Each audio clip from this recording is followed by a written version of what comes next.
Okay, great. Thank you. Well, and I'd like to thank Stephen for giving an opportunity to go a little bit into more depth of our presentation today. And just as a preface, before we go to our slideshow, I'm actually going to present several different sections to give you more of a expanded perspective on what we're doing with our work. And the first thing I'm going to be talking about is the whole concept of longevity and aging in general. Like, why is this important? Because we have a growing population in the United States and worldwide. And I want to give you a little bit of a perspective on that. And then also, we're going to talk about CranioSacral Therapy. What is it, if you haven't heard about it, and how that works. And some of the basis of our own research and other research that complements what we're doing. Our model, and some of the results that we found, and then ways that people can get involved. So that's kind of basically an overview of what we'll be doing today. And technically here, I am going to go first into screen share and look at our presentation. And then just a moment here before we convert over to our large screen.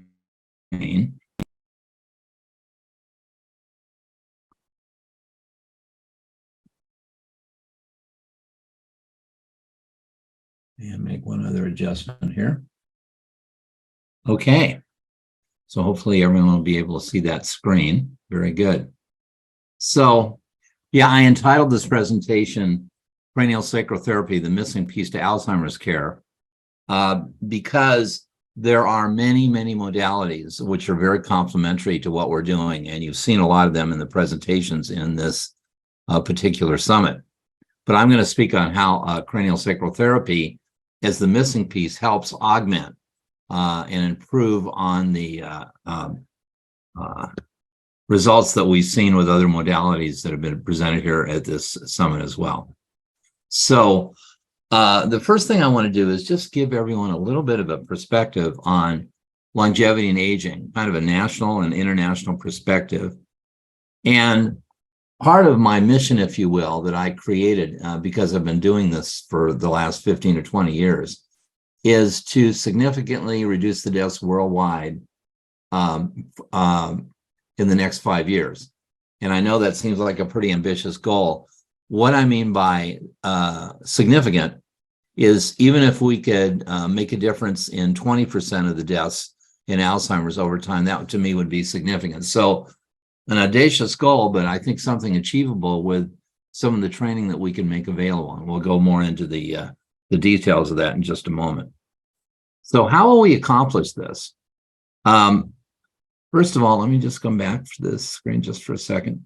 What we're doing is looking at what is available in terms of resources. Upledger Institute, and I'm an instructor for the Upledger Institute for the last 20 plus years. We have affiliates in over 57 countries now, even actually more than that.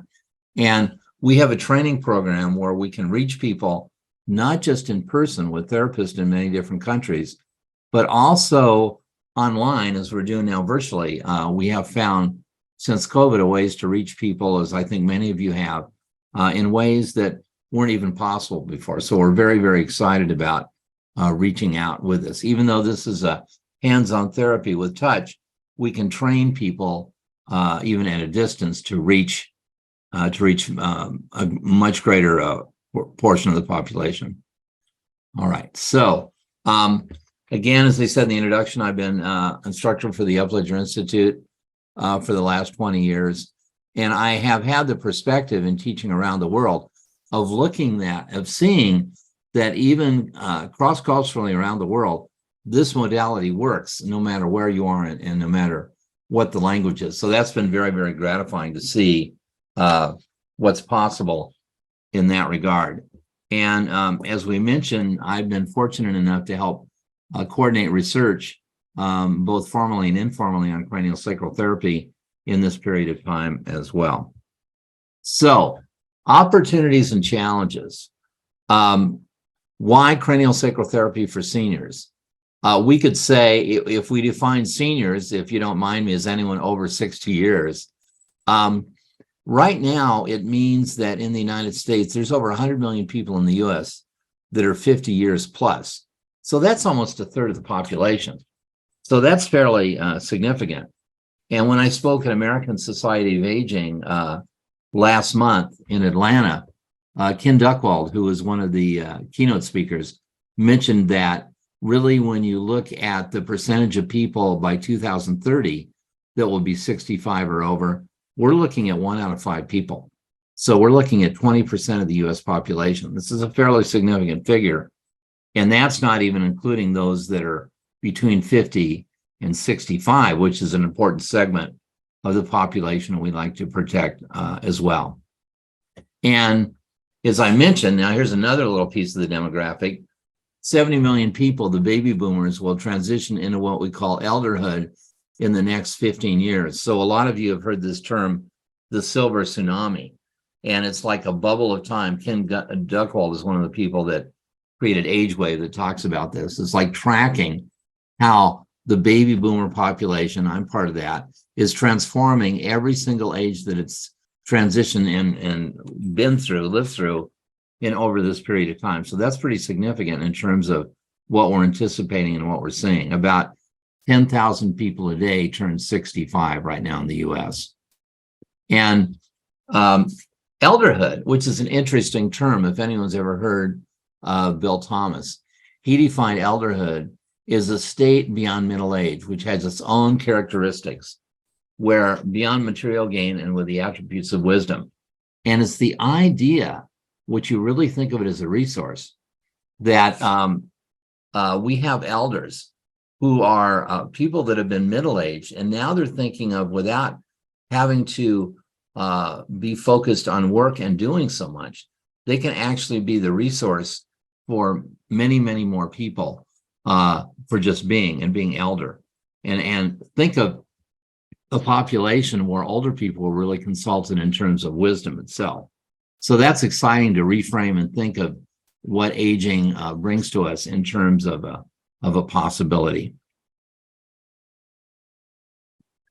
That's the screen a little more here. Good. And so, and again, as I said, these boomers have transformed every age and the time they've worked through, and in their wake, they're going to redefine what aging means and how we think about it. And they will redefine not only how we think about aging, but how we live as we age, how we think about dying, which is a whole nother conversation, how we treat the diseases of aging. I'm going to talk more about that in a minute. The transition from medical intervention to adjunctive intervention, the way we talk about CranioSacral Therapy is that it's not just alternative, but adjunctive. So it means that we should be able to, chapter and verse, speak with anyone who's in the medical professions, and they can understand exactly what we're doing and what structures in the body that we're impacting. And this will also define family, relationships, community, and the world. And again, this is another point which is interesting to consider. This will also define how we approach legacy. And this generation may have a key influence on the outcomes and quality of life on the planet, and how we approach even multi-generational issues. Another concept that Ken Duckwald mentioned in American Society of Aging is that typically we think of, and we can think about this now, 3 generations.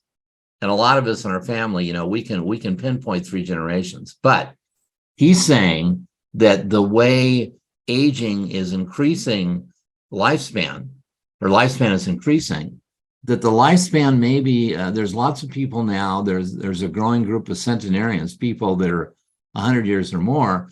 We can even think of 120 as being an end stage, if you want to think of it, of life. And so we're seeing the possibility that there could be 6 generations. And think about that for a minute. Like, how do we manage, and are we ready as a culture to think about 6 generations? How can we approach that? It's a whole new way of thinking that, you know, this is the first time maybe on the planet that we've ever thought about 6 generations being alive at the same time. So very interesting to think about that, just as a whole nother point of conversation. And craniosacral therapists, we feel, can play a key role in helping to shape the direction of time and the outcomes of senior care. So, having said that, let's talk a little bit about the way we have thought and defined aging in the first place. And there's two ways to think about aging. One is chronological age, and one is biological age. So, as my friends overseas say, chronological age, we can think of that as our passport age, or that's our official recorded age.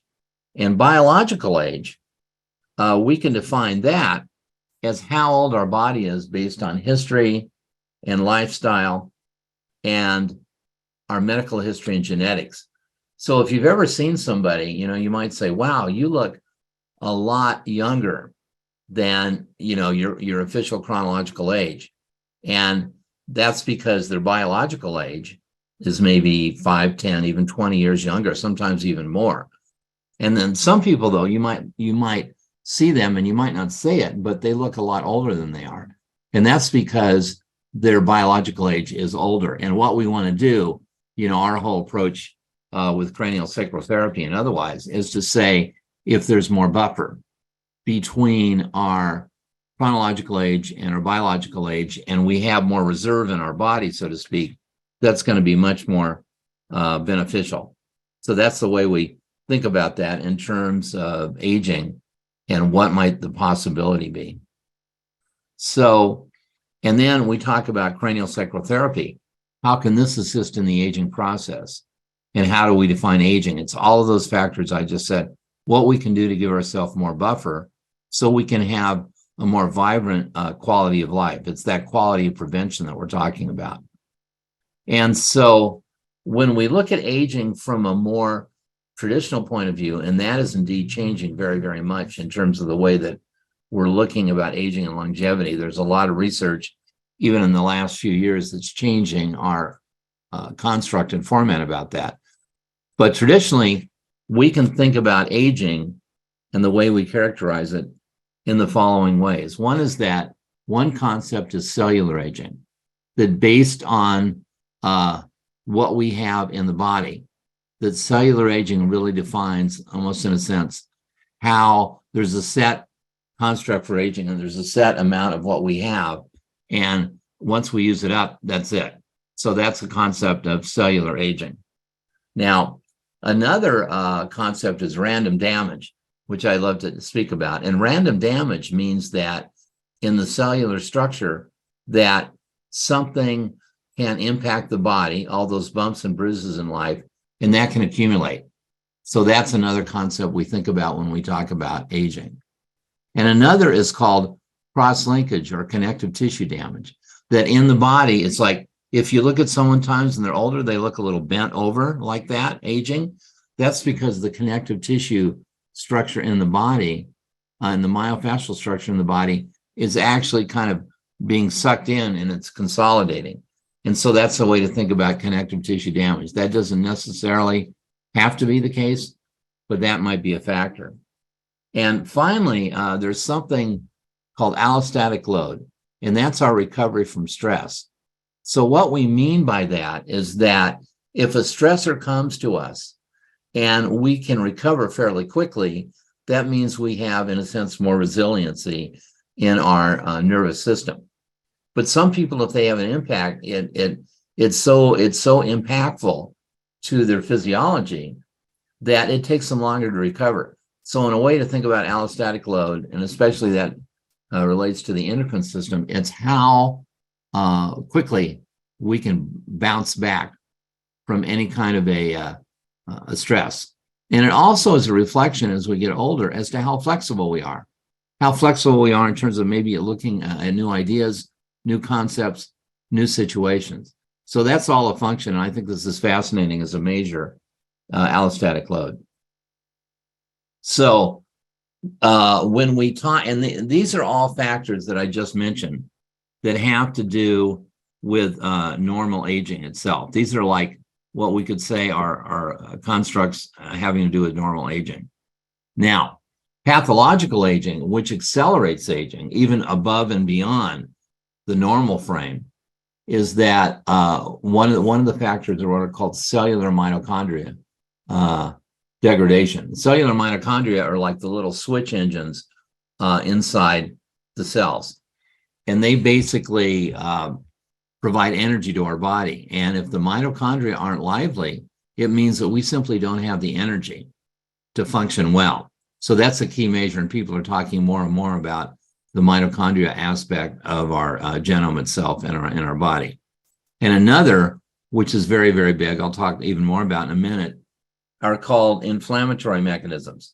And it's the idea if there's inflammation in the body in any way, shape, or form, that's going to affect the quality of our life as well. And then another is called telomerase axis. Researchers at the University of San Francisco years ago, Blackburn won a Nobel Prize in the research on this. And it's the idea that telomeres are like little end caps, like you have a tennis shoe and you have those little plastic end caps on the end. The telomeres are something that are replicated, and they allow the genome and the DNA and RNA transcription to be faithfully passed on daily and weekly and monthly and annually. And if they falter in some way, there seems to be some correlation between telomerase axis and the vibrancy we have in terms of longevity. And a lot of people are really defining even new tests to look at telomeres and see how they can be a reflection of the aging as a major. So that's also a reflection of pathological aging or acceleration of the aging process. So again, and then another thing over and above that is what accelerates the aging process. And we can say one thing is stress, and another thing as a sub-aspect of that is inflammation. So inflammation and immune system challenges. And this used to be something, there's a term being used now, it's called infla-aging. Infla-aging, it means that as we get older, there's more and more inflammation, or that can be a concomitant measure. But it can be, and this is a growing area of concern in terms of health, is that in characteristics of the aging process, even in our 30s, 40s, and 50s, before any memory problems occur, as we're starting to talk about the concept of Alzheimer, as we're kind of building this concept to talk about it, inflammation can show and reflect itself even long before we enter our 60s, 70s, or 80s. And one of the concepts I speak about in my book, Prevent Alzheimer's in Just 10 Minutes a Day, is what I call the pyramid of inflammation. If you look at this pyramid at the base, there's diet and pre-existing conditions. There's about 100 million people in the United States that are diabetic or pre-diabetic, again, about a third of the population. About 20 million roughly that have cardiovascular disease. And then Alzheimer's dementia is at the top of this pyramid, 5 million, really about 5.2 million. And it's interesting if you go to the base, as you go from the pyramid and the peak all the way down, you go down in age. So Alzheimer's dementia, we classically say we're looking at 60s, 70s, 80s, although that's shifting and getting younger. But cardiovascular, we're looking at even 50s, even 40s. Diabetes, pre-diabetics, that could be even into the 20s. So as you go down the pyramid, we're going even younger in terms of measures of age. And if you look at this for a minute and look at this pyramid, what does this mean? It means that all the people, even in their 20s and 30s, are hurtling towards this apex, which is only going to increase the number. And quite possibly in the next 20, 30 years, this number will double, possibly even triple, depending on the experts that you speak about. So it's just something to give yourself a perspective on how we end up at the peak of this pyramid. And then these diseases of aging, as I call them, many of which are inflammatory in nature, include diabetes, cardiac disease. A lot of people have made the case that cardiac disease is really inflammatory in nature, cancer, osteoporosis, joint stiffness, digestive problems, arthritis. Notice that ITIS at the end, that's really reflecting and talking about inflammation itself, autoimmune disorders, Alzheimer's, and dementia.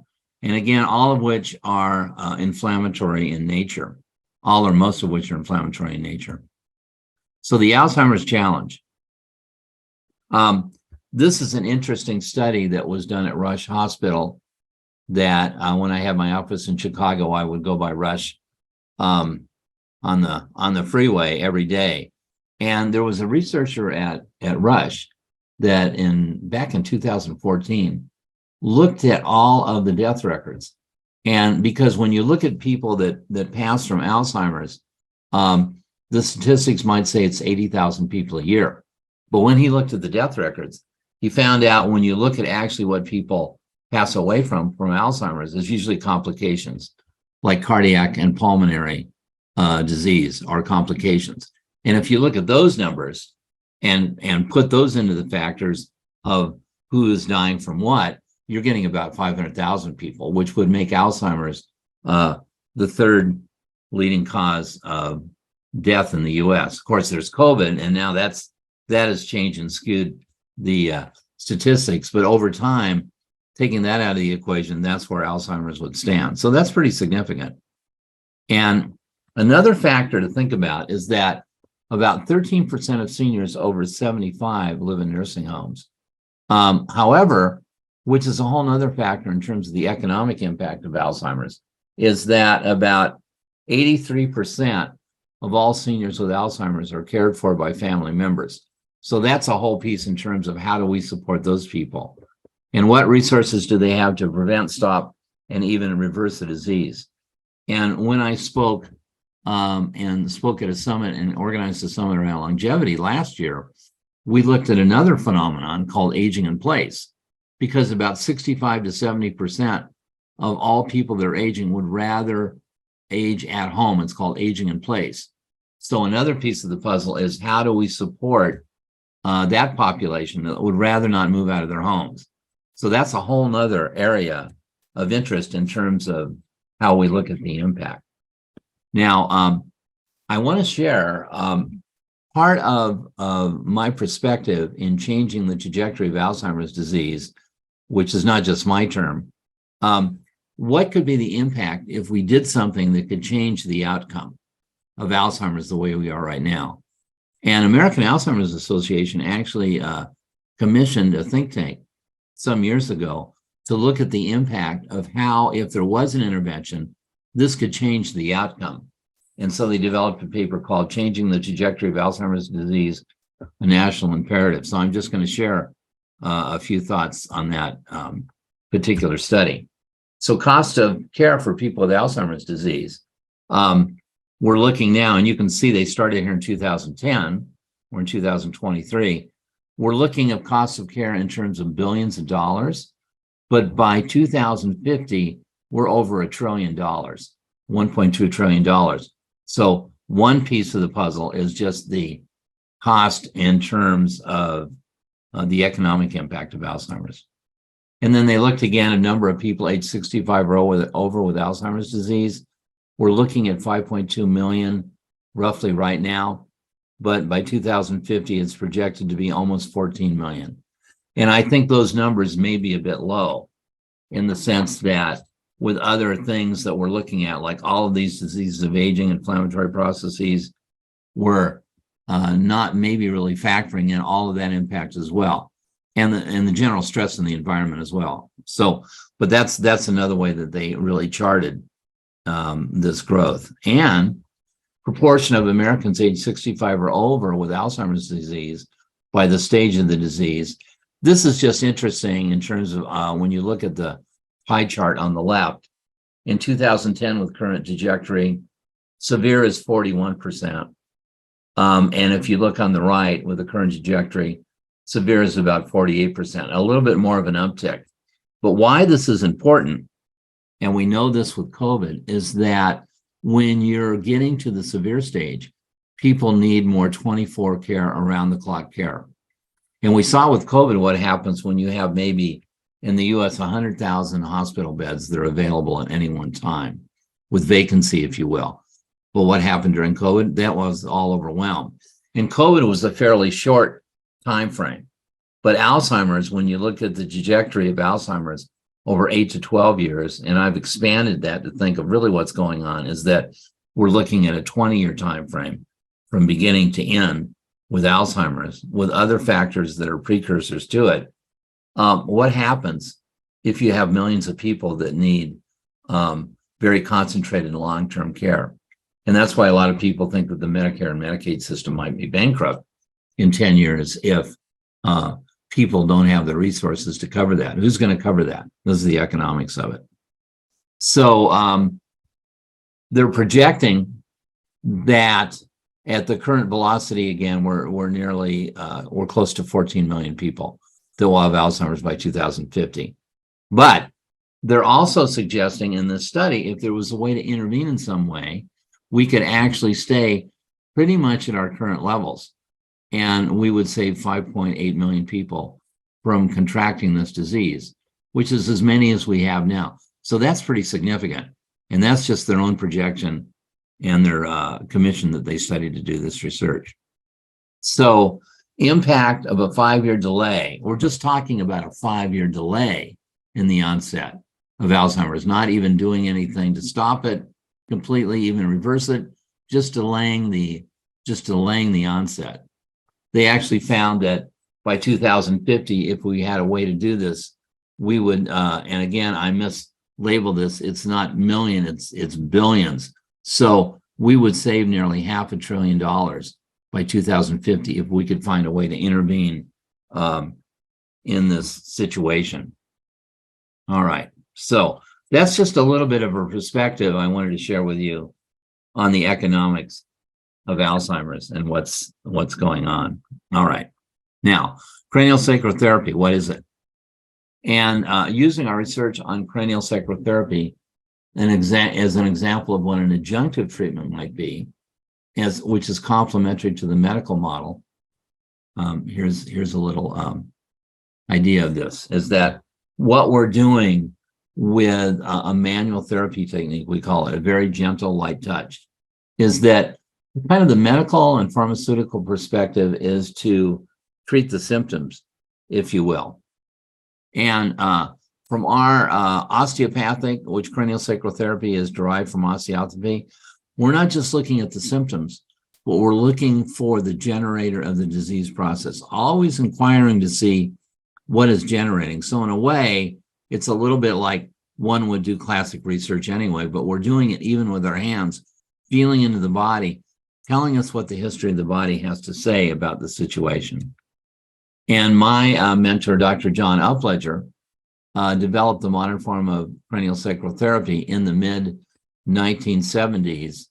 And to date, we've taught over 100,000 practitioners worldwide in the last 30 years. And as I mentioned, we have trained, we've set up affiliates in 57 plus countries around the world. So this is something that's become even more of a known modality.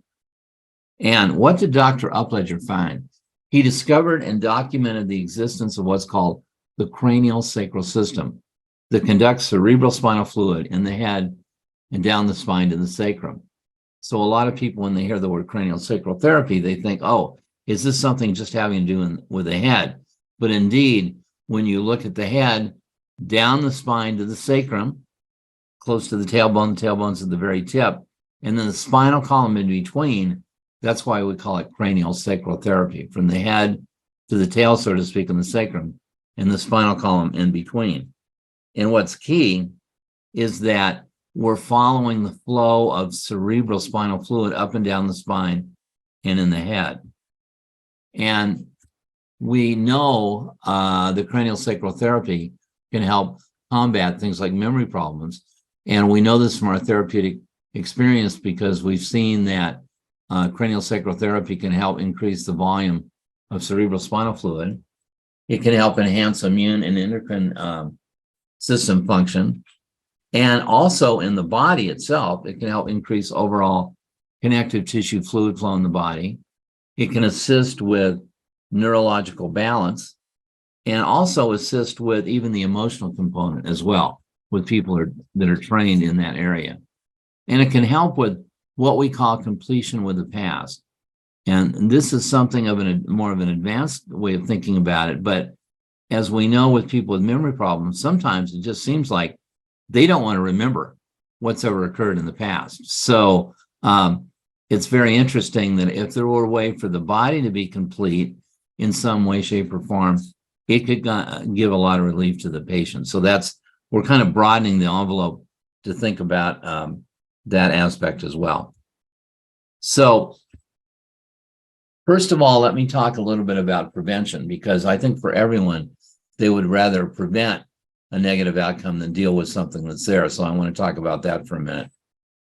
Given this background, for many parts of aging in the healthy population, we could have a focus on prevention. And so let me talk about that. When we train therapists and when we look at what's common with aging in terms of things that become more problematic as we get older, they include things like challenges to bones, losing bone mass, vision, that can be a big one. Hearing and balance, that's important because as we get older and we lose balance, that can mean that things kind of go downhill, and that means that people lose their mobility. So that one's very important. Immune system challenges, the thoracic area in terms of the heart and lungs, the digestive, which is very, very key, and cognition and memory. So part of what we do in training therapists is to look at all these aspects in a more in a broadened perspective. So CST, why is CST the missing piece, shall we say, in Alzheimer's care? Well, we've changed our perspective over the years, and I just alluded to this. The perspective in general in the field is there's no known cure. And the idea is that Alzheimer's is not preventable. And to the changing of our perspective, that Alzheimer's is indeed preventable as well. And American Alzheimer's Association, if I may, is even saying now that, yeah, that it's possible if we do certain things, we can actually prevent the onset of this disease. So that's a different change in perspective as we look at this. And I'm starting to say, when I'm looking at what we've done and working with people with manual therapy, is we could actually slow the progression of the disease. And remember that chart I showed you that American Alzheimer's Association did in terms of if there was something that could be done, what would the impact be? They're saying, which is significant, that even if we could slow the progression by 5 years, just in terms of economics, it could save billions and billions of dollars. So that's just kind of an interesting change in perspective of how we've looked at disease progression. If you listen to Dale Bredesen, who I did a talk with and a panel a few nights ago, he even says, well, there isn't any reason that Alzheimer's could be completely preventable with enough intervention, maybe a thing of the past. So that's a real change, even from the last 10 or 20 years in terms of our perspective in looking at this particular disease process. So our perspective is that not only can we slow the progression, but we can perhaps stop the progression altogether. And even with enough therapy and enough intervention, perhaps even reverse the process. And as I mentioned down here, Dale Bredesen, Mark Hyman, Dale Perlmutter, they're all speaking about this in terms of what's possibility, in terms of what could be possible as far as a change. So that's interesting. So our approach involves examining causative factors, including diet and exercise and environmental factors and structural and neurological influences. So it's important to know that there may be one or more things that contribute to memory loss and cognitive challenges. And diet's important, key. When I talk about our perspective, the body, energy, longevity prescription, we're saying other things are complementary to helping protect people. One of them is, and there's many different types of diets, and I'm sure you've heard this in this particular summit and perspective, many different approaches to diet, many different approaches to exercise. There's environmental factors, and again, even structural and neurological factors, which we speak a lot about in CranioSacral Therapy. But generically, the idea that if we can approach diet differently, that's an important factor. Exercise, all of these factors and building blocks are key to look at. And so a complementary model to nutrition and exercise-based approaches. And this is really key to understanding why we talk about the missing piece. A majority of these diseases of aging that I mentioned and other factors are really metabolic in nature. And changes in diet and exercise can have a profound effect on prevention and even reversal. However, these metabolic channels can be blocked due to past and current insults to multiple anatomical systems over time. So put simply, it means that even when we have changes in diet, even when we do things that are complementary to craniosacral therapy, if we don't free up the structural piece, and even in a micro level that I'll talk more about in a minute, of neurological factors in the brain and the body won't be able to take advantage of some of these interventions. The body won't be able to absorb nutrients in a most effective way, for example. So whether someone's currently diagnosed with Alzheimer's or want to prevent it, all these are factors that are important in terms of looking at this approach. And so this means, again, especially in regard to neurological systems in the brain, that improvements brought about by changes in diet and exercise may be slowed or blocked without clearing prior restrictions in the central nervous system. So we feel that craniosacral therapy is a way to complement and accelerate the results of these other approaches, and often in a way that even offers more immediate results and opens the door to these other approaches as well. So we can look at some of the 5 major influences of Alzheimer's, because, as Dale Bredesen said, Alzheimer's is not just a one-pill solution. So that's why somebody can have a diagnosis of Alzheimer's, but there can be many, many different ways they get there. So one thing can be, for example, is inflammation. This can be associated to a very great degree with diet. So that's a piece of it.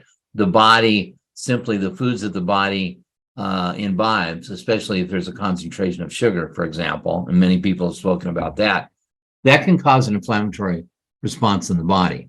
And it can actually raise insulin resistance, which means there's less oxygenation in the brain. We can't absorb the nutrients, causes other problems in the brain as well. I'll talk about even more depth in a minute about that. Atoxic. There can be hormonal imbalances, which can cause problems. There can be toxic. There can be an imbalance. Maybe there's more mercury in the system somehow, trace amounts, maybe more aluminum. I remember when I grew up in the 50s and we were eating these Swanson TV dinners, and even I in the 50s as a kid was thinking, you know what? Well, I wonder if that's good if you eat a lot of aluminum. It was a joke at the time, and people weren't talking about Alzheimer's so much per se. They were talking about people becoming more senile. But it's the idea, yeah, that if there's more toxicity in the body, that can be problematic if that's not cleared. And then again, there's stroke, there's vascular, that can be stroke or heart attack. And finally, external trauma. So this can be blows to the head. This can be situations where there's closed-head injury, there's car accidents. And part of the study that we did with craniosacral some years ago, and where this is kind of ongoing, is working with NFL players, because we realized that when NFL players have assaults to the body, sometimes you look at their brain scans by the time they're 40 years old, and they look more like people that have Alzheimer's. So there can be external trauma as well. And why this is important when you're looking at the analysis is that, again, not one size fits all, which is maybe why it's more challenging for any drugs to be developed to treat this, because it's multifactorial. So some people, half the battle might be 50% of their body is reacting to inflammation, another 40% to trauma, another 10% to vascular. And it could be any combination of these. And if you listen carefully with your hands, you can find out, and as well as there's testing to find out about the factors as well that can do this, blood test. But when you look from a manual therapy point of view, you can actually feel in the body and get a sense of what is more predominant. So that's why we're looking and honoring people in a more individual way when we're talking about what may be a factor that influences their health.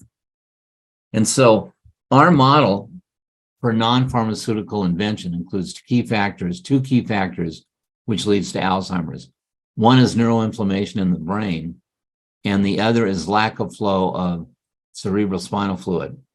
And as you see here on the left, here's a healthy brain. It looks kind of, like pretty plump and healthy. But look on the right, with Alzheimer's, advanced Alzheimer's, what we found is there's decreased flow of cerebral spinal fluid. And it's as if it's as if the brain dries up.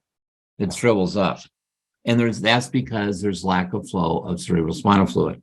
It would be great if we could just put some type of a potion on our head and irrigate the brain, but that's not really the most effective way. But we can treat people how to use this very, very gentle manual technique to increase this flow of cerebral spinal fluid. So our proposed ecological model in etiology is the study of causes again, is that the flow of CSF, or cerebral spinal fluid, in the brain is significantly correlated with the progression of Alzheimer's disease, and inflammation in the brain also contributes to this decreased flow of CSF. And I want to show you here just a little illustration. This is from YouTube. Notice here in the center, this is called the choreplexes and the ventricles of the brain. And we see here this flow extending out. There's the cerebellum at the bottom, and then we see the periphery of the what's called this meningeal system that surrounds the brain. And it's really the idea that what we're doing here, I'll play this again, is mapping the flow of CSF as it bathes the brain. I'm going to come back here to this one slide in just a second. Sorry. Play this again. So just notice this flow. In classic craniosacral therapy, as we've been approaching it with Dr. Upledger for years, has looked at this flow and seeing how we can, even when we can, through gentle manual techniques, include and expand this flow of fluid inside the brain. And here's a little close-up anatomically of this. If you see here, this is bone, that gray part. And the key thing I want to point out is this part that's in the orange here, and all these little structures that look like little spider webs. Okay, this is called the subarachnoid space. And this is a key area that we talk about in terms of craniosacral therapy, because that's where the cerebral spinal fluid flows. So this is a structure we've been familiar with for many, many years. What I want to point out in the next slide, though, is some research, and I'll come back to this again, that's just really come out since January of this year from University of Rochester. And what they have found is right in the middle. I don't know if you can see my pointer here, but imagine, if you can't see my pointer, that right in the middle of the subarachnoid space is a layer only a few molecules thick. And it's as if it's a barrier that protects immune system factors that are inappropriate from flowing into the brain. And what I'm referring to is the following, that you see they're drawing here from University of Rochester. This green structure here that looks like a little bit like a forest, this is a new structure called the SLYM. It's only a few molecules thick. And it's called the subarachnoidal-like membrane system. And the thinking is that what the job of this system is to help monitor cerebral spinal fluid for signs of infection and inflammation. And if inflammation crosses this blood-brain barrier, that can cause further problems. This is something that wasn't known before, and part of our model of progressive brain inflammation, excuse me, that I've been talking about for years, really fits into this structure that no one knew existed right in the center of the subarachnoid space. So I just thought I'd mention that as some of the new research. Now, new advances in the discovery of the lymphatic system sheds further light on this matter. So besides the idea that there's just flow of cerebral spinal fluid in the periphery of the brain, researchers again from University of Rochester have helped define, especially in the last 10 years, even getting a Nobel Prize for some of the research on this and imaging, that there's a whole system in the body called the lymphatic system, that it was known that something was happening in the flow of cerebrospinal fluid that was effective, but no one knew exactly how and why it was as effective as it was. And glymph means glue, lymphatic means like, lymphatic system and flow in the body. But this is talking about an entire structure in the brain. And when you think about this lymphatic system, it's composed of about 100 billion neurons and 100 billion astrocytes or glial cells, and about 1,000 kilometers or 400 miles of blood flow in the brain. So you can think of this as a microstructure. This is a very intricate structure in the brain. And when we look at the periphery, the blue up here, if you can imagine there was a way, if there could, for little portals to penetrate into every nook and cranny of the brain, then that could be very important in terms of a connection between the outer part of the brain and the flow of cerebrospinal fluid, and this flow internally. And I'm going to play here for you about a 3-minute video from University of Rochester about some of the research that they've done on the lymphatic system, and also, interestingly enough, how this relates to Alzheimer's dementia. So we'll play that now.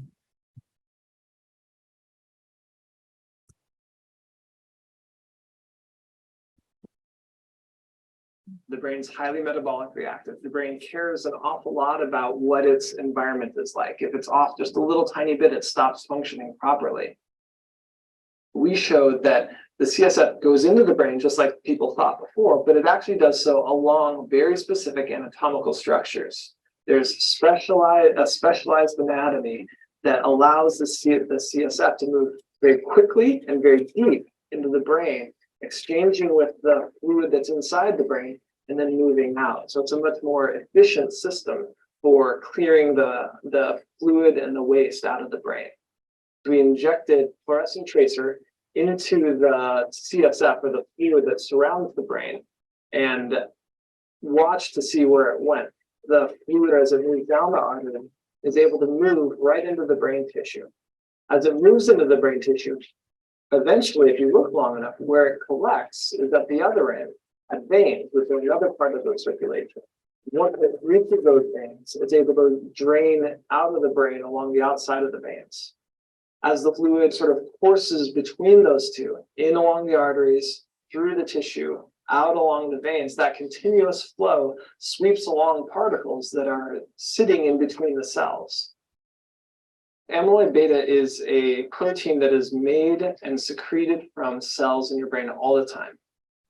In Alzheimer's disease, one of the things that happens is amyloid beta builds up in the brain and clogs up the space in between the cells. And it's thought that that's what kills the neurons and causes the dementia that's the hallmark of Alzheimer's disease.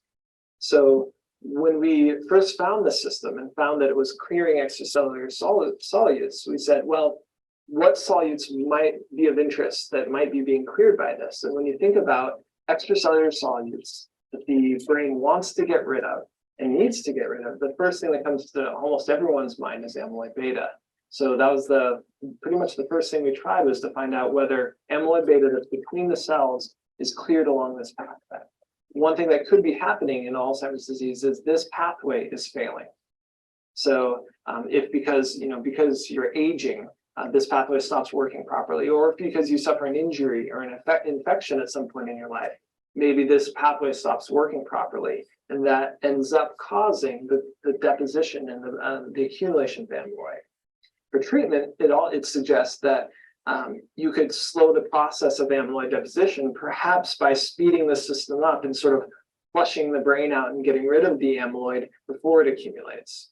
And if you had, a brain that had a bunch of amyloid that had already accumulated in it, perhaps you might be able to flush that away or wear away those accumulations with, a higher rate of flow. So we may be able to try to modulate or change how this system functions to try to clear it more quickly. So that's I found this to be kind of an interesting perspective. And one of my associates, Ted Van Veer, who's also teaches for Upledger, provided this drawing for me, because what he's talking about, if you notice the animation in this video, is this is a close-up of a very, very refined structure in the brain in the glial system called the neurovascular unit. So this is a micro view of the lymphatic system inside the brain. This is on the level of 20 to 40 nanometers, like 25 million of these an inch. So it's very, very small. So we can look at the structure and look at a few things. This blue here, the light blue, represents the astrocytes or glial cells. And notice here at the top and around the bottom, these little infeet, they're called infeet, and they like to, and imagine this illustration was in 3 dimensions. So you could look at it from that perspective, a 3-dimensional model. Notice that the infeet kind of snuggle against each other. They also snuggle against these green, these are the neurons, there's about 100 billion of those. And then also they snuggle against the capillary system, which there's 400 miles of a network inside the brain. So they're constantly surrounding in a network this whole structure. And the light yellow on my illustration, these are these channels, pathways that Professor Illich was talking about inside the brain. This is called the perivascular space. So you can think of these as the micro rivers inside the brain. So one thing that can happen when there's inflammation is that these blue structures, the glial cells, actually swell up and get bigger, which narrows the channel, which means there can be less flow, less microflow. And then the other thing is that if there's already increased or decreased flow of cerebral spinal fluid, what can happen is, if I could draw in like little black dots in these spaces, then this creates a situation where more of this plaque and more of this clogging can occur. And so when this happens, it means that a structure like the amyloid plaque inside the brain can clog up the brain. And over time, in the progression of the disease, it means that all the structure becomes non-functional. The glial cells get destroyed, the neurons, the capillaries. So all this becomes non-functional tissue. Now, having said that, what if it were possible, if there's less flow and more inflammation in the glial structure in this perivascular space, what would be possible if we could actually, as the professor said, speed up the deposition and clear out these structures and clear this out? What would be the benefit? Maybe it means it could restore neurological function to a greater degree or prevent it from occurring in the first place. So it's kind of like if you're washing your dishes and you got a part of the dish that needs a little extra scrubbing, you need to put a little more elbow grease in it. Or at the same time, maybe you go through a car wash and you need to hold the nozzle a little closer to get a speck off. It's like, what would be the benefit of speeding up that deposition? So something to think about. So, and this is just a structure. This illustrates aquaforins that I'll talk about more in a minute with a study where we have this subarachnoid space here. This is the blue, and the yellow are aquaforins. They're like structures that are like one-way conductors of fluid, of cerebral spinal fluid, that becomes extracellular fluid that then enters into this perivascular space.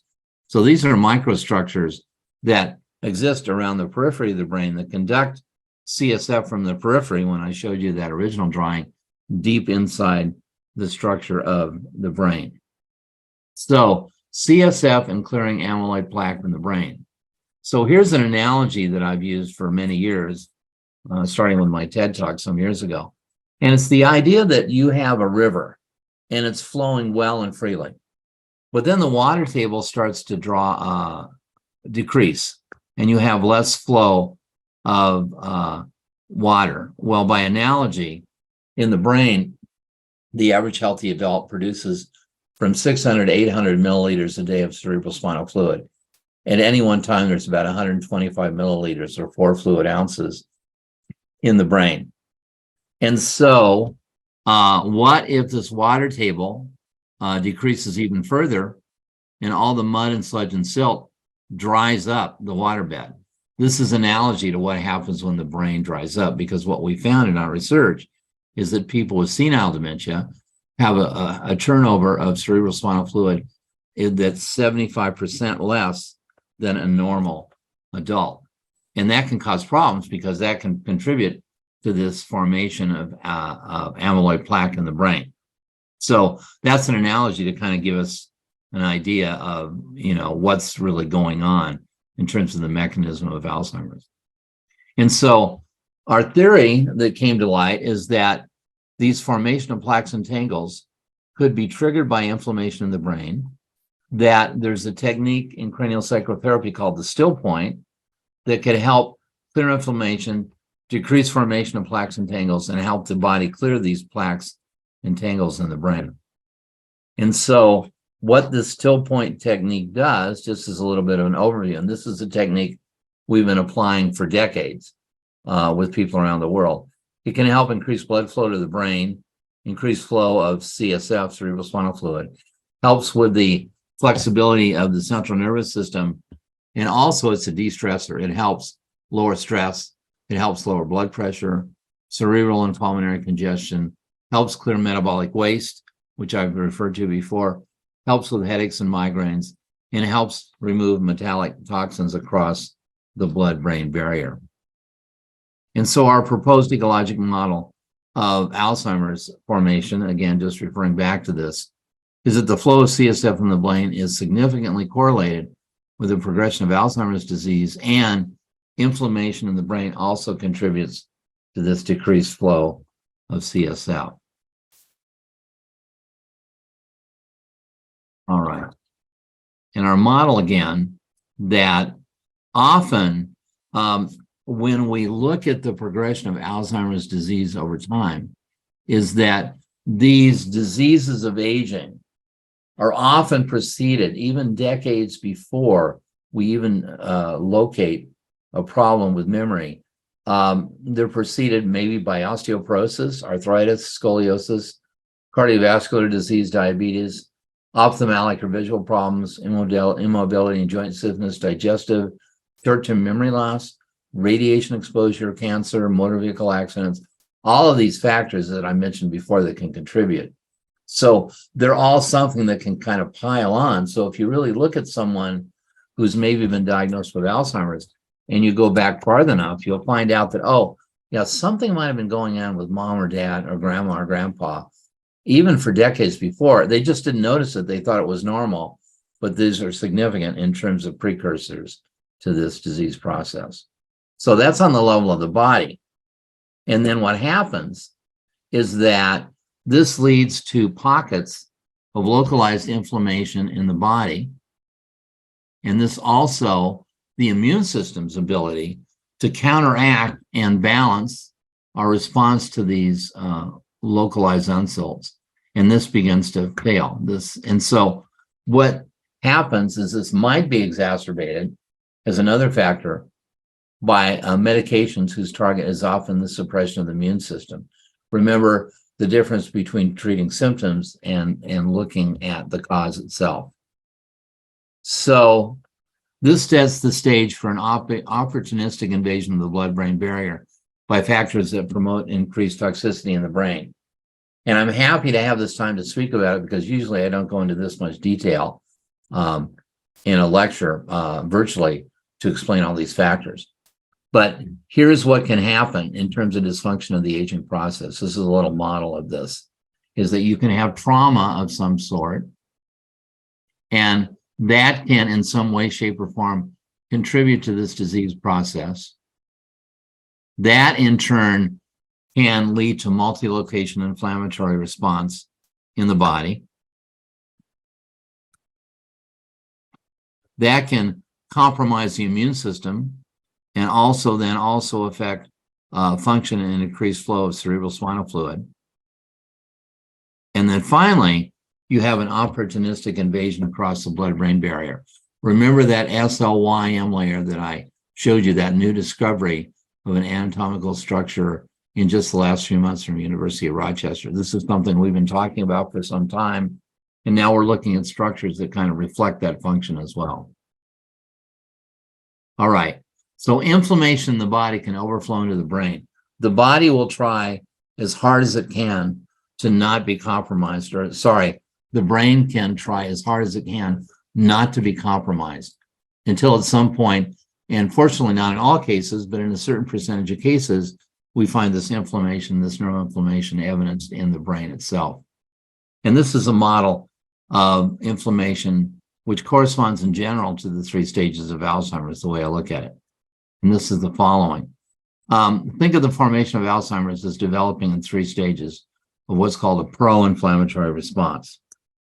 And the first stage is that, and this is where people may not even see anything in terms of a diagnosis, but things have been brewing.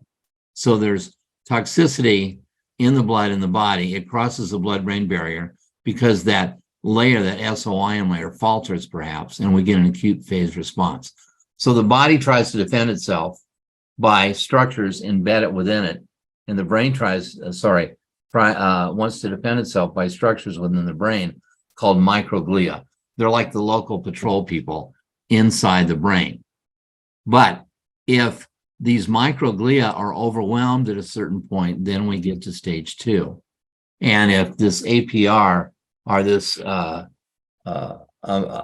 response, is unchecked, then these amyloid precursor proteins, which are proteins that spread inflammation in and out of cells, they become dysfunctional. They become snipped. And then you get a smaller chain protein structure, which is the amyloid, tau, and gamma plaque, which starts to gunk up, if you will, the perivascular structures in the brain.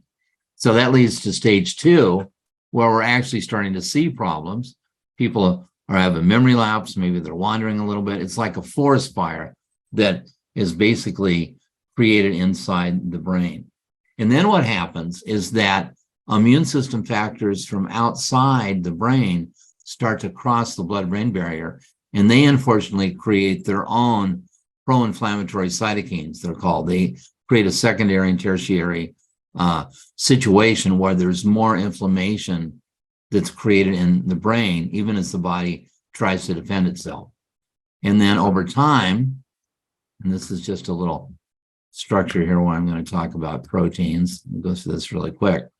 But what happens in stage 3 is there's continued destruction of brain tissue. So in stage 2, when someone's basically needing more 24 hours of care, at that point, the brain looks at, and the immune system looks at the brain like it can't tell the difference between friend and foe. And it's as if the brain almost starts to digest itself. Everything becomes an invader. So not a very happy way to go. So these are like the 3 different stages when we talk about Alzheimer's, and inflammation seems to be a part of the picture. So as I mentioned before, the typical arc of Alzheimer's is 8 to 12 years, and now we're saying we're expanding it to say it's really maybe more around 20 years, okay?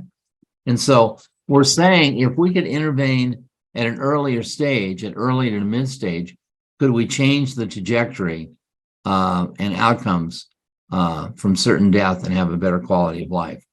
And it's as if we're putting out a forest fire, if you want to think of it that way. For anyone that lives in California or other places where there are forests, you know what happens when fire is unchecked.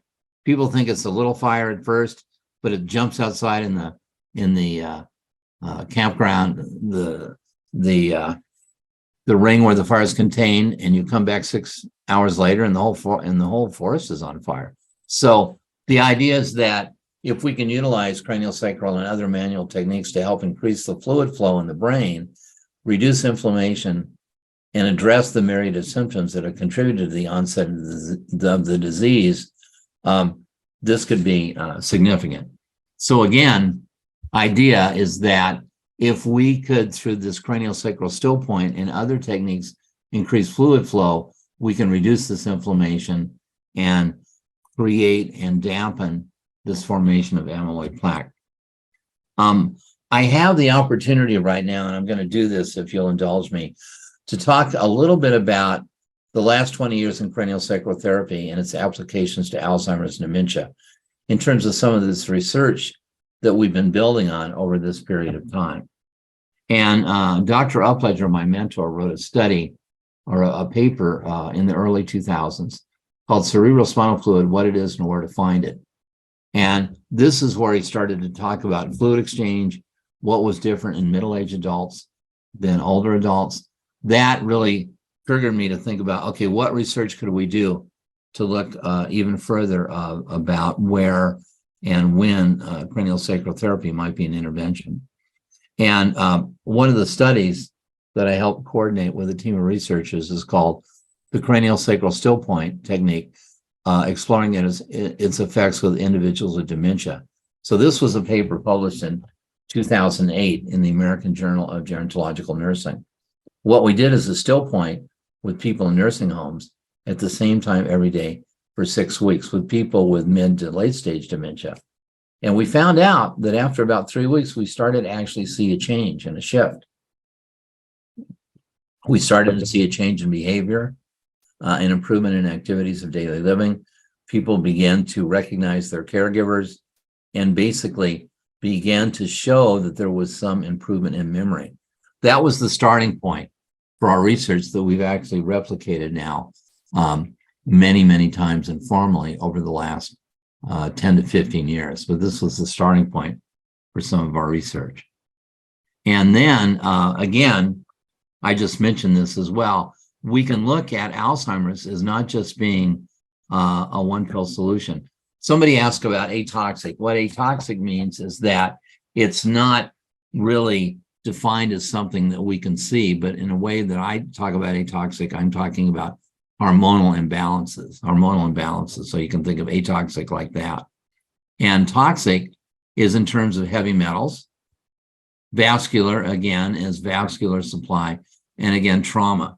And the reason I bring this slide up again is some of the following research over the last 15 years or so are touching on all these different squares and pieces that seem to be important. One of the things that, one of the studies that was published in 2013, and these are just representative studies, is that interstitial fluid drainage, remember the perivascular space, is impaired in ischemic stroke and Alzheimer's disease. So a lot of these they did with mouse models. They actually look at mice, look at their physiology, and then see how that might map on to the human genome as well. But the idea there is they're saying that when there's less blood flow, ischemic stroke, that seems to contribute to Alzheimer's. So this is just the ISF or drainage pathway has been hypothesized to underlie the clearance of solutes. So that's one factor. So that's talking about the vascular piece. And then again, here's a study picture of the lymphatic system, just as a refresher. We see here what's called the pio-glial interface at the very bottom layer of this meningeal system around the periphery of the brain is where we find these aquaphorins that I showed you, that I spoke about before. And then this shows as a close-up the astrocytes and all of these structures. This is really a close-up of the neurovascular unit, this little square right here. So that's the lymphatic system network. And the reason I mention that, published by University of Rochester in 2014, is this is talking about external trauma. And it's saying that blows to head damage brain's garbage truck and accelerate dementia. So this is talking about external influences and how this actually influences in a negative way the clearance of structures in the brain. This is Nekkegaard is one of the key researchers, and they're oftentimes coordinating with the University of Copenhagen as well as University of Rochester in the research. So this is just reflective of research talking about external trauma.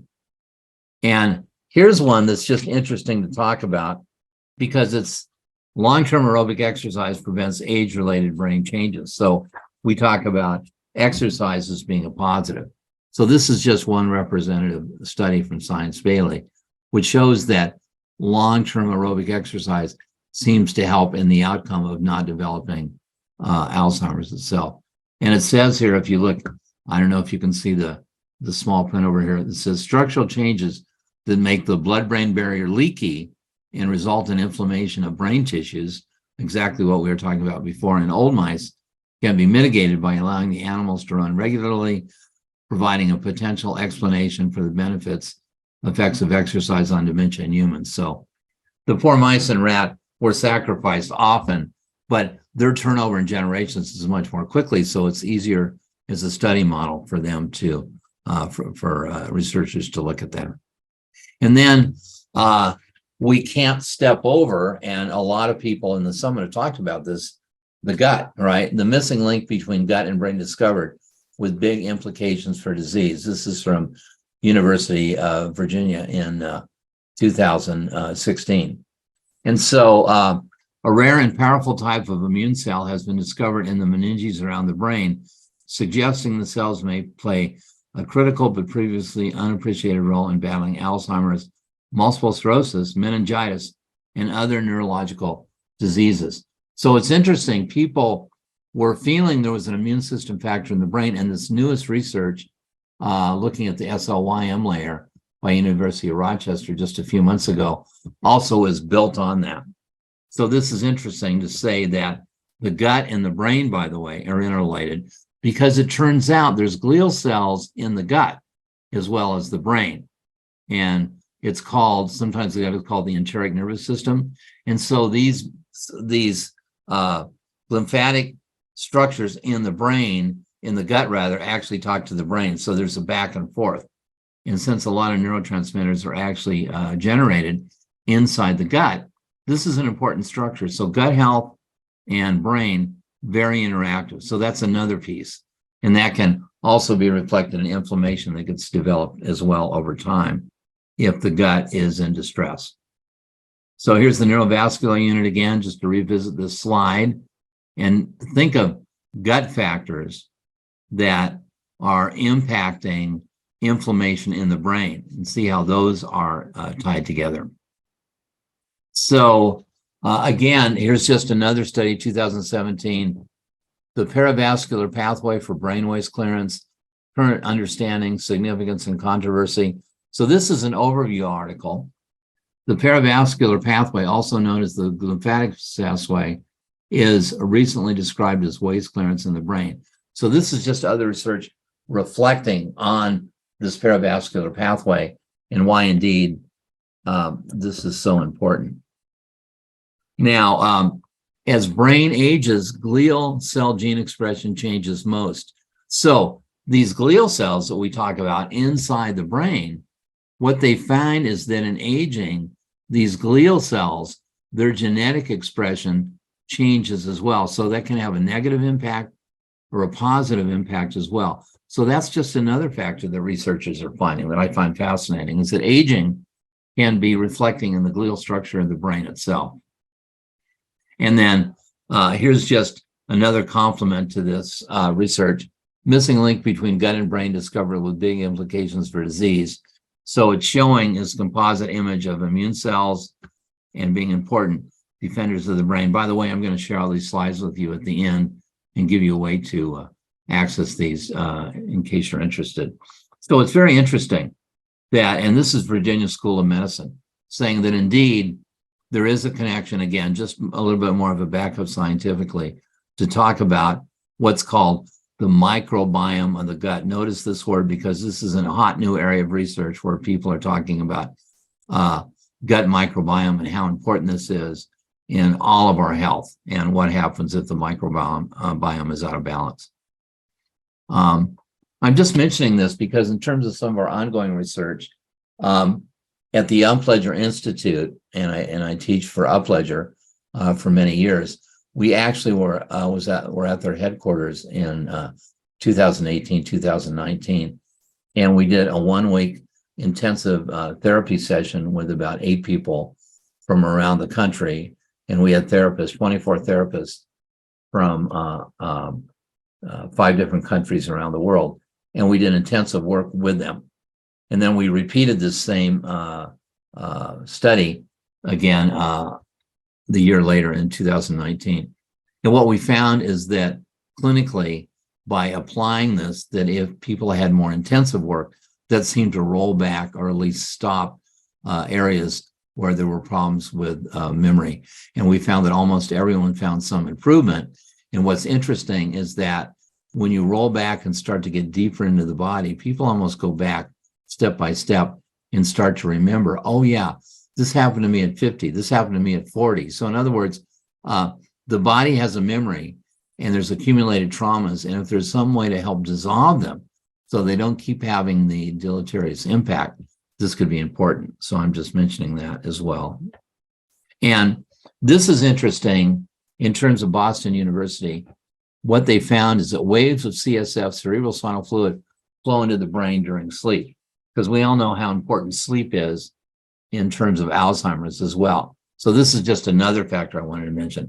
And what they found, I don't think I have the slide for this. Yeah, well, it shows another slide. And then does it, yep, it shows this, is that if you see this in real-time imaging, is that during sleep, here's that little blue down there, that's around the choroid plexus where CSF is manufactured largely. And then here's the periphery of the brain. What it shows in the real-time imaging is that these red spots which grow is that there's vascular flow, but if someone falls asleep, then it's as if the CSF, like a wave, is invited to flow right behind the vascular structure. So waves of CSF flow into the brain during sleep. And this lymphatic system does about 60% of its work during sleep.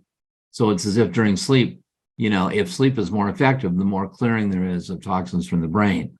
And how we feel CranioSacral Therapy is complementary to this, is that it helps relax and get more fluid flow in the brain structure, also relaxes the body and lowers sympathetic tone so people get a better sleep.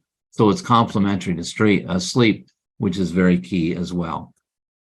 And this is an interesting one. It's called The Effect of Osteopathic Craniomanipulative Medicine on the Age rat Model of Alzheimer's Disease. And quite independently of our look at what's called the craniosacral still point, what these researchers did, this was published in 2019, is that they actually, let's see, yeah, I'll show you this first. This is a compilation and measure of some of the equivalent, some of the factors of the study.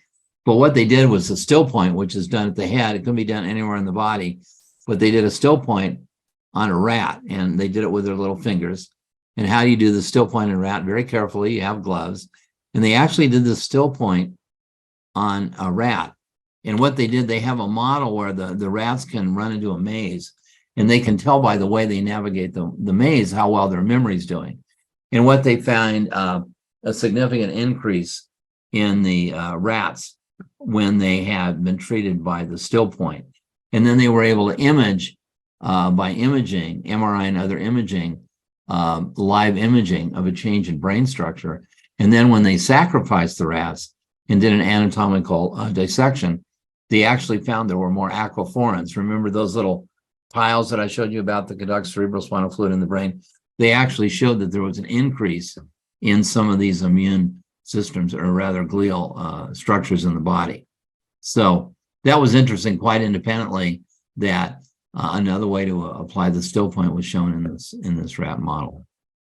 And here again, there was more increase of these structures, these aquaphorins of the brain. I would have been happy with just knowing that they had research which showed that there was a maintenance, but actually it showed that there was more of a proliferation as well. So I wrote this article in, I think, Massage Therapy magazine in 2020, The Current State of Affairs, Alzheimer's Research. And then again, as I referred to this before, newly discovered anatomy shields and monitors brain from just this last January from University of Rochester.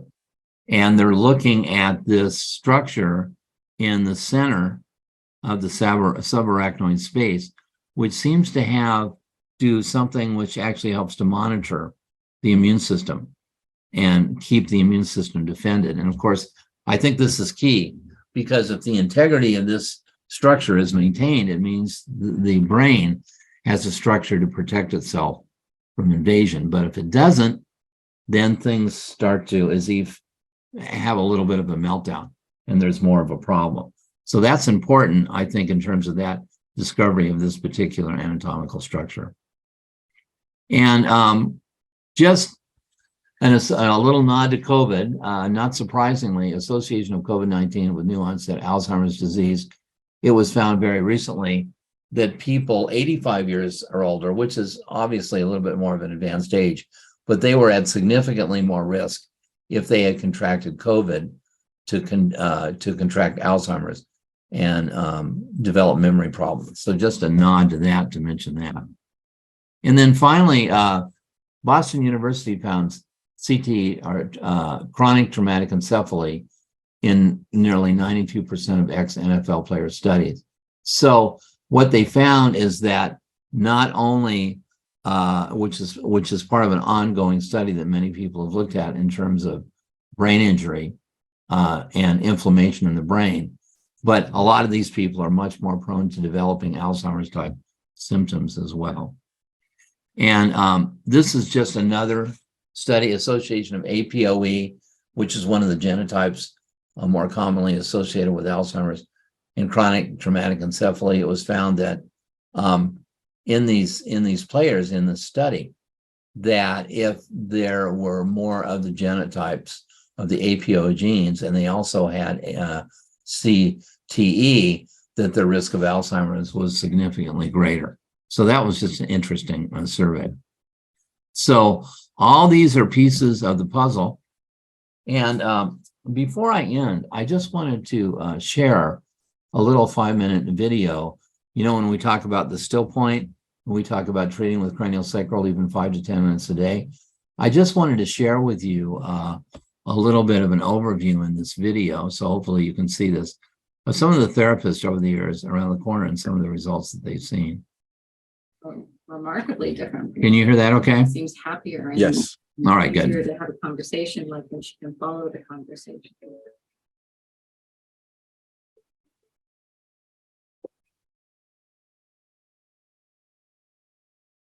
Instead of being called Roxanne or daughter, I was you. Okay. And my brother was that man or him. Okay. The third day, partway through church, she said Roxanne. Mm-hmm. And it took me a minute to figure out that it was her saying Roxanne and not someone else. And then to adjust from the shock of that. And then while I was adjusting from the shock, she said, "You know I'm talking to you. I just said the name I gave you. You're my daughter, Roxanne." He does feel, and he voices that he feels the cranial has helped him in his day-to-day living. He now bathes almost daily, which he didn't do before. He now does his own laundry, which he didn't do before. On a week-to-week basis, he recalls more now than he did when we first started. Actually, I have noticed during this trip, during these 4 days of him getting worked on, he has been extremely easy to get along with, and I haven't noticed any kind of agitation or difficulty getting along with him during the trip while he's been worked on. Great. That he is much more manageable, much more easy to get along with, less forgetful, and more in the current and present moment. Okay, great. He's actually been quite enjoyable to deal with the past few days. I have had no difficulties at all with him. And feeling her anxiety level decrease. Oh, okay. That came from her caregiver was that she repeated herself. She repeated herself less often as far as asking the same questions. Yeah. And she even noted that she could catch herself quicker. Right. Recognize that she was about to repeat herself and not do that. There was times that I would show up at the nursing home and she would be sitting in the dark and not really even notice that she was sitting in the dark. It actually got to the point where I'd go to show up to see mom at the nursing home. And, I was used to finding her in her room. And all of a sudden I had to go looking for my mom in order to find her. And she'd be out, sitting at a table with one of her friends, and they were having a bit of a conversation, or she would be doing something with one of the volunteers. And that was very unusual for mom at that point. Her sleep cycle reversed, which was a good thing because she was staying up all night and sleeping all day. And this completely changed. The caregiver was telling me that she was now sleeping normally all through the night, and not just like sleeping through the night, but but really sleeping deeply, sleeping well, full 8 hours. What's interesting is it's been 2 weeks since I stopped the treatment, and I actually saw her just recently. I went to her room to meet with her and her daughter, and immediately she was so happy to see me, and she did the same thing. She got out her chair and was ready to sit down for her treatment. So, I think that's pretty significant for someone who has no short-term memory. Remember, I told you, she was starting to be very withdrawn, just sleeping most of the time. And the staff are telling me, wow, it's a lot more alert. She's making conversations with us. And that's what was so rewarding for me. It was just like I was seeing her wake up and come back to life. She also said that he was not as agitated. He was much calmer, and he was willing to do things. So they joined the YMCA. He went for swimming. They start walking every day from half an hour to an hour. He wanted to do things, and he likes to bike. So he was able to bike, and even like quite far, and he never had any issues finding his way back home, where initially sometimes he will. From being kind of a grouchy man going to a happy, nice person looking toward things and trying to like isomal life inside of him. It was like desire to live and to do things. There was that peace inside of him that I didn't see at the beginning of the treatment. It's been a wonderful experience for me as the daughter to be able to have that time with my mom, and to be able, to be able to, she's taking care of me my whole life, and to be able to give her something back for her quality of life. It's been really big. All right, and now we will go back to our presentation. Let me see if I can find it here. Okay, good. Okay, Michael, you may need to unshare and share your screen one more time so we can get onto your Okay, get back again. Thank you so much. We kind of jumped onto the another structure there. Okay, how's that? You see that? Thank you. So what's interesting is that when we did our initial study, one of the things that we found is that we lowered stress in people fairly quickly. And one of the things we found is that we lowered agitation. So that's like a commonality. These are people with mid to later stage. But also one of the interesting things that one of the therapists mentioned is that as people got more and more treatment, they would catch themselves when they were repeating. And if you've been around with people that have memory problems, often they'll repeat. And they would actually catch themselves and break that cycle.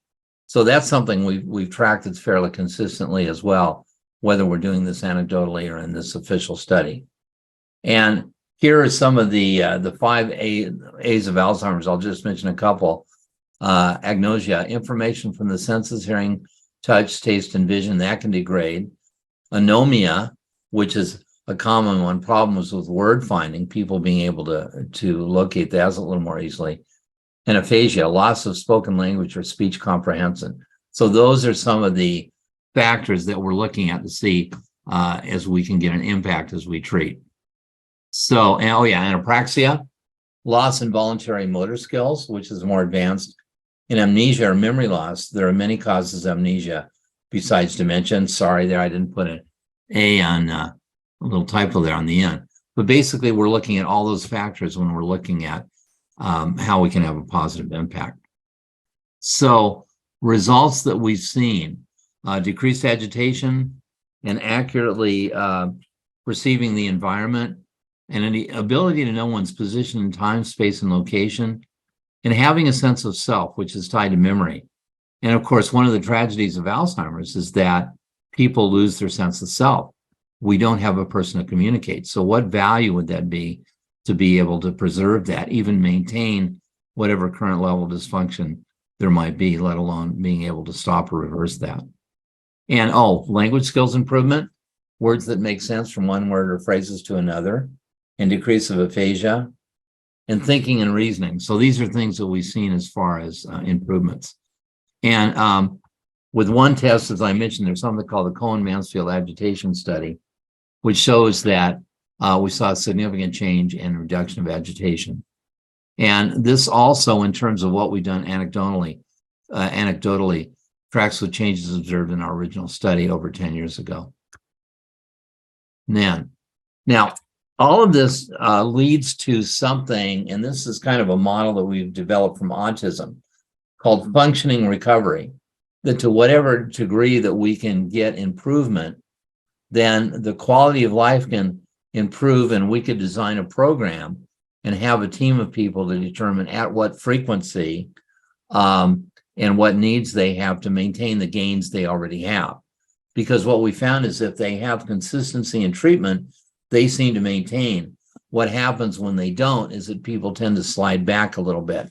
So functioning recovery means that people could have a more functional and viable life, even if they have, started down the road of having this diagnosis. And so we're proposing a manual therapy approach that can reduce neuroinflammation in the brain, slow the progression of the disease, remove toxins from the brain, and again, stabilize these gains. And so our implementation approach would target those who are interested in prevention and those who are also at the early to mid stage of the disease process. And we have a 2-day training that we have even for lay people. I just did one this last weekend. So people can learn how to apply this for their friends and loved ones. And then also a program for therapists that are more certified in the upledger craniosacral that can be applied for at-home and private practice or senior care facilities where we started to train people. And also we're starting to certify longevity therapists so we can refer people all over the country. And then create customized programs for in-house staffing at senior care facilities. And offer advanced treatment programs. These are called mini intensive programs for people that already have symptoms or just want to buttress their nervous system so they don't develop these problems. So I'll skip this right now. I want to mention really quickly, because this was part of, and this is just the last little piece. We did a summit last year and we talked about the hallmarks of aging. This research will change the nature of how we talk about aging longevity in the next 20 years. And again, as I mentioned, there's natural and pharmaceutical companies, approaches rather. We've looked at the ways to prevent and treat memory challenges, and we talk about treating the specific disease. That's one approach pharmaceutically.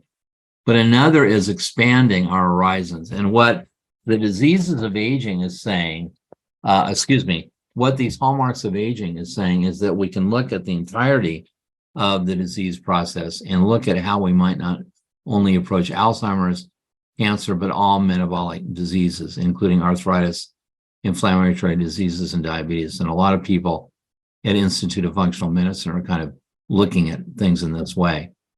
And what if we could intervene earlier and identify at a cellular and genetic level the conditions that are common to all these diseases of aging? And what would be the result if disease could be prevented altogether and aging would not be progressive? And in something called The Hallmarks of Aging, a paper that was published by Cell magazine in 2013, this is the way they describe aging. Aging is characterized by a progressive loss of physiological integrity, leading to impaired function and increased vulnerability to death. This deterioration is the primary risk factor for major human pathologies, including cancer, diabetes, cardiovascular disorders, and neurodegenerative diseases. So that's a way of saying that the old model was that as you get older, things go downhill, in a sense.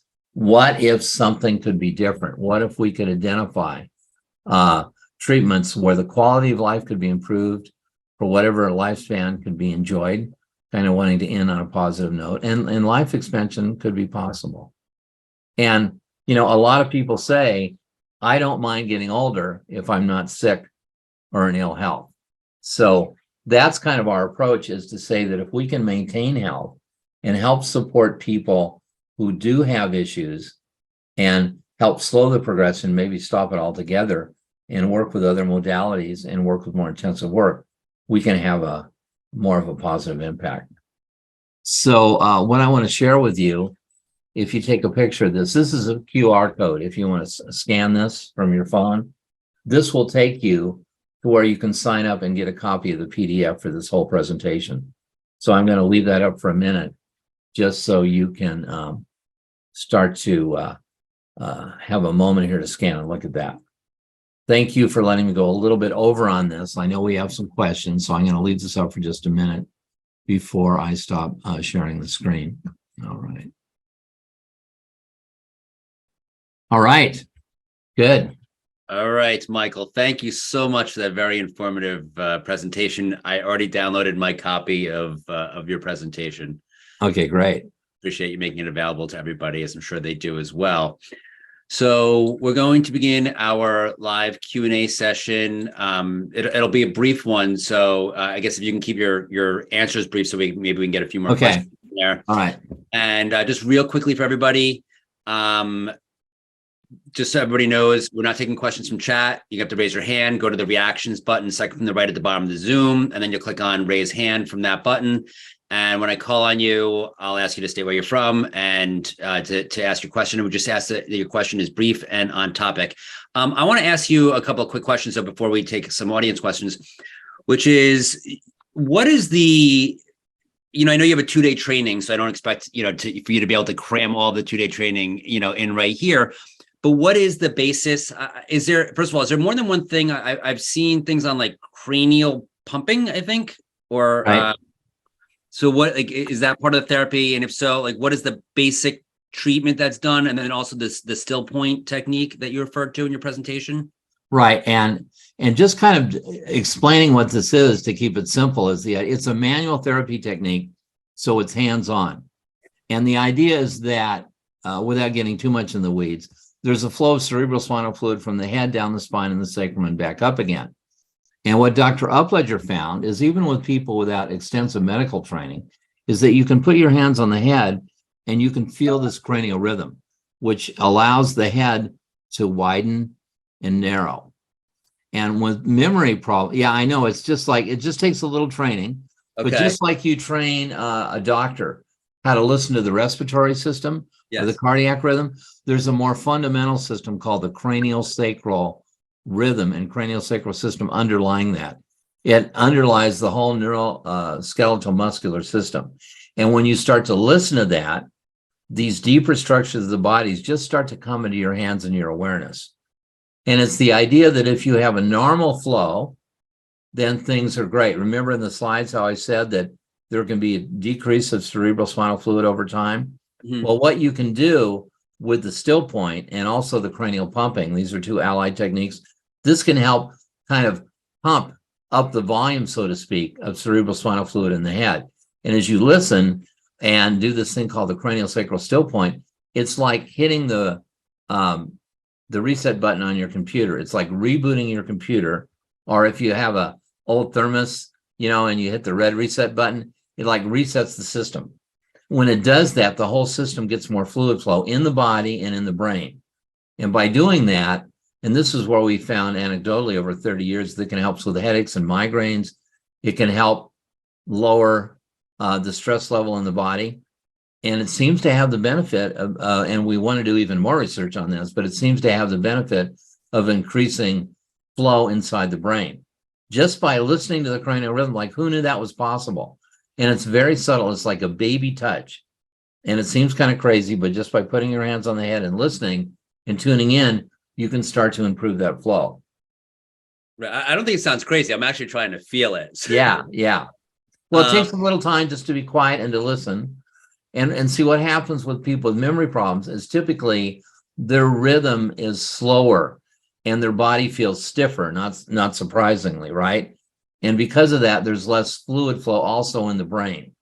And things get clogged up like that river that gets clogged up. So the idea is by simply doing this 5 to 10 minutes a day, you can at least help maintain and prevent. And if somebody has more aggravated symptoms, you could do more intensive work getting together with a number of therapists to help clear out the system. And it's so simple. That's why we feel we can reach a lot of people worldwide, because in a couple of days, people can get the fundamental and train and then get backup support as they continue with the work. Where would we physically touch ourselves to find that rhythm? And is it similar to a pulse where it's sort of just like ooh, ooh kind of a thing? Yeah. That we feel? So where would there are any number of oscillations in the body. There's a heartbeat, Mhm. there's even a circadian rhythm.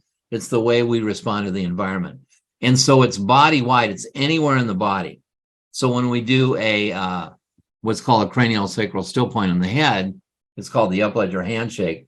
We actually have someone lie down on the table and we're right in the back of the head, very opposite to where the cerebral spinal fluid is manufactured in the back of the head. And we just do this simple technique called a craniosacral still point at the head. Now, because not everyone has a table or maybe a way that they can get to a partner and work with them lying down, we also teach people how to do it just sitting. So you can be at the shoulders and listen to the cranial rhythm. It's called external and internal rotation at the shoulders, and do it that way as well. So we've been in nursing homes where people are sitting around watching the TV, watching Lawrence Welk or I Love Lucy or what have you. And we'll just go from person to person and do a still point right there on their shoulders and do that. And that seems to be just as effective. So we train people to be flexible. But in answer to your question, yeah, it's ubiquitous. Like the cranial rhythm is found throughout the body. And the more we can intervene, the easier it can be to get the results. Okay. And first of all, is that in your book? The 10-minute to discuss It's in the book, but you need to get some instruction to learn how to do it. Just because you're saying, hey, can I feel it or not? We basically lead you through feeling the rhythm so you can start to tune in and feel it, and then have you practice on other people so you get the validation and the confidence that you can feel it. It's not hard because it's been there our whole life. The cranial rhythm's there from about 2 months in utero, and it's even there for about 20 minutes after someone passes away. It's like such a fundamental rhythm in the body that it's just there as a vibration, and we're tuning into it. And why we think craniosacral is so effective with so many things is that we're getting into that fundamental core value of the nervous system and allowing the body to talk to us. In a way, what we're doing is listening to someone at the deepest possible level. And if we listen to them at the deepest possible level, the body will go, oh, yeah, I'll start to give things up. I'll start to cooperate and listen to you. So we're listening in a very profound and respectful way to the body, which is why I think this is so effective. It's just wonderful to feel that in someone's body and to be of service to them in that way. So our audience has a lot of people who have recovered from stuff, but also who are proactive in their health, right? Yes. Is this something that can be done proactively? Is this something that an individual can do to themselves? Yeah. And that's part of what I teach in the 2-day class. And other, Upledger has instruction for even 4 days for therapists. So yeah, you can learn to do it on yourself. There's something called a still point inducer.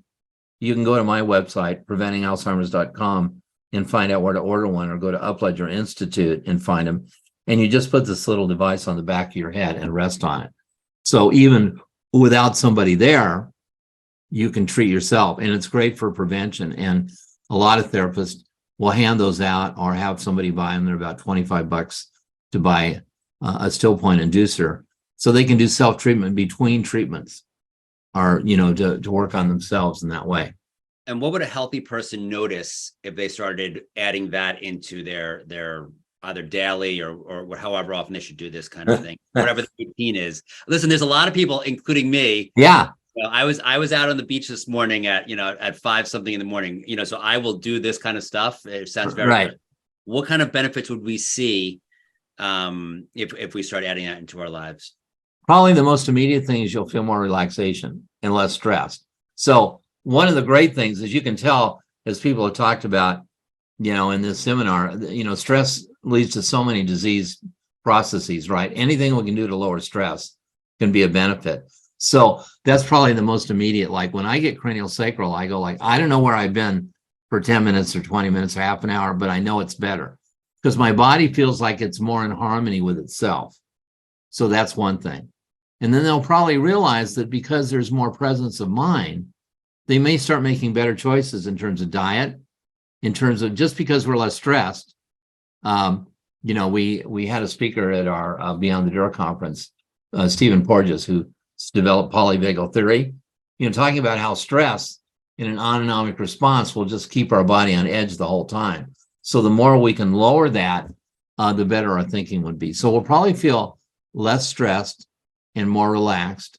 And as a basis of that, make better decisions. The reason why I want to teach people, if someone's developed memory problems, they can't remember to put that device behind their head or do it. So we want to have somebody do it for them. And wouldn't it be great if even the grandkids could work on grandma or grandpa or mom and dad, and the kids could help? And it's very, even a young kid can learn how to do this basically. And they're pretty innocent. They'll tune in to feel the rhythm. So that can be very powerful as well. Very positive. So you mentioned during your presentation that I believe you called it cerebral inflammation. It's a major part of the pathway toward Alzheimer's. Yeah.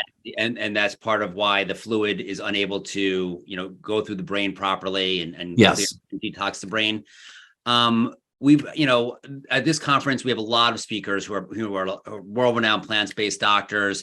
Inflammation is a huge thing with the whole food plant-based diet. Yeah. You see the role of diet in preventing or mitigating Alzheimer's and other neuro issues, and specifically a plant-based diet.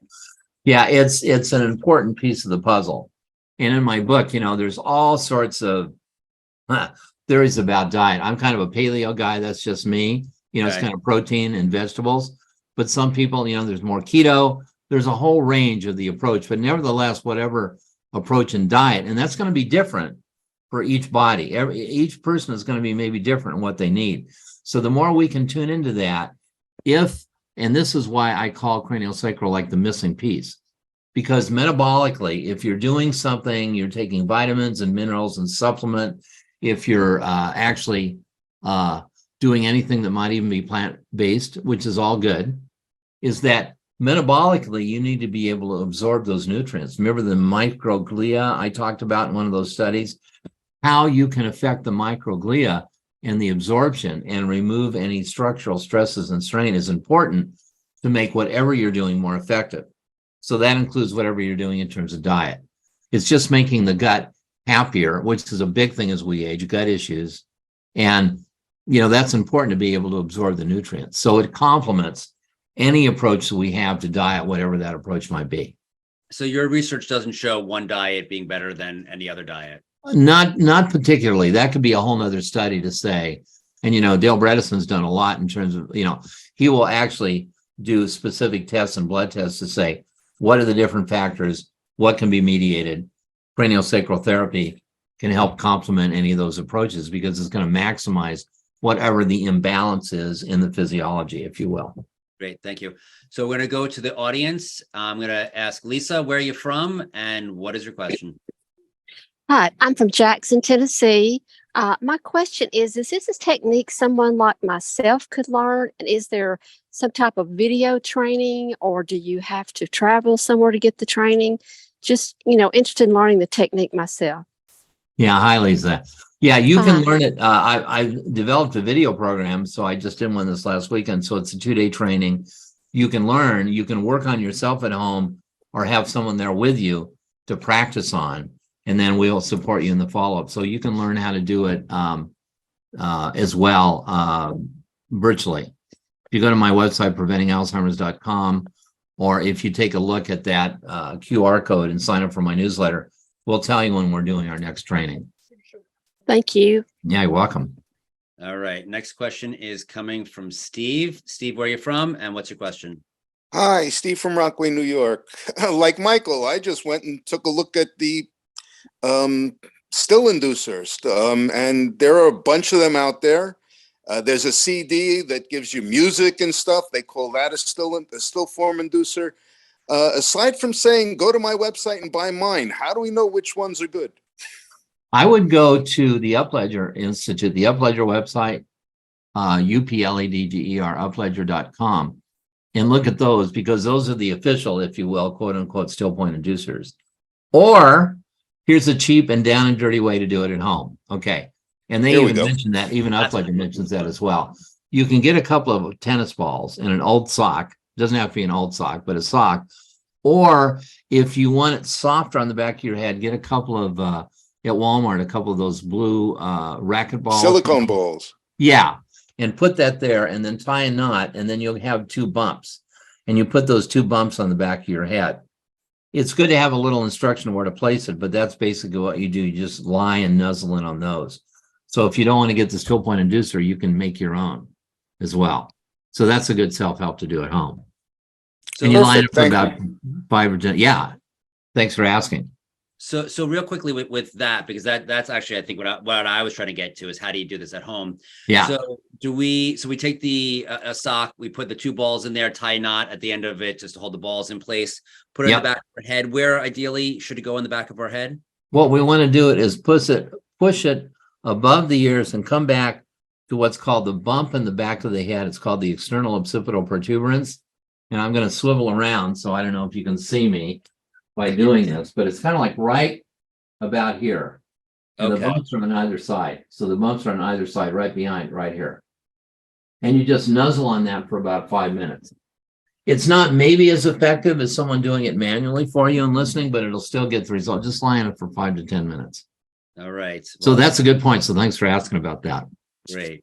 Well, you know what I'm going to be doing later.